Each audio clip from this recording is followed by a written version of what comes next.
These are the weapons police found in the boy's home. Some are just toys. But the swords and the 9mm assault rifle are real. So are the homemade hand grenades. Thursday night, Jim's off. I'm Rob Jennings. The big story in Action News is a possible attack on a local high school stopped before it could happen. A 14-year-old boy is in police custody for allegedly planning a Columbine-style attack at Plymouth Whitemarsh High. In a moment, we will hear from David Henry, who will tell us more about the teenage suspect, his website, and his family. But we begin with Chad Padelli, live at Plymouth Whitemarsh High. The boy is not a student there, is he, Chad? No, he's not, Rob, but he knows many students who do go here. Investigators tell me the juvenile has a history of being bullied, and over the past couple of months, he was planning his revenge. Authorities say the juvenile appeared to be stockpiling weapons. A search of his Plymouth meeting home turned up a 9mm assault rifle with a laser scope, 24 air guns, swords and daggers, and 4 homemade grenades, one of which was operational. It is my judgment you're clearly talking about a disturbed individual, a very disturbed individual, and the court system will deal with him. Investigators are still piecing together motive. They believe the 14-year-old was bullied in middle school. That prompted his parents to begin homeschooling him in March of 2006. And literature allegedly recovered from his room indicates a fascination with Hitler and the Columbine attack. I'm very, very upset about the role that the lack of oversight that apparently the parents had in this case. DA Bruce Castor says the investigation is ongoing and the boy's parents could face charges. Castor says the mother recently bought the assault rifle for her son. It may be that there were other firearms purchased by the mother for the child that are at a different location, and we are checking on that now. Police learned of the plot from a Plymouth Whitemarsh High School student. Castor says the juvenile tried to lure the student into his twisted plan.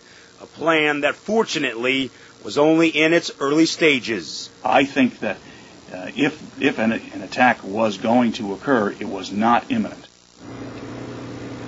The juvenile will spend the night in a detention facility in Jeffersonville. He has a hearing tomorrow. He faces a long list of charges, including solicitation and weapons offenses. The DA's office says it does not believe anyone else was involved in the plot.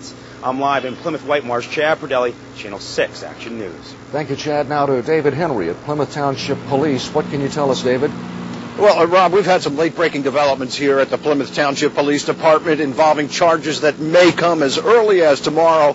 In the meantime, the news has sent a shockwave through the boy's neighborhood. He had guns. That's a complete surprise to me. The boy grew up in this house in Plymouth Meeting. Neighbors say he seemed normal in every way, loved animals, raised chickens, ducks, dogs, and cats. But there was trouble at school. The boy was teased and bullied relentlessly. When I heard it was him, I could actually believe it. He was a really creepy kid. He didn't have any friends. He got made fun of a lot. And something about him was really weird.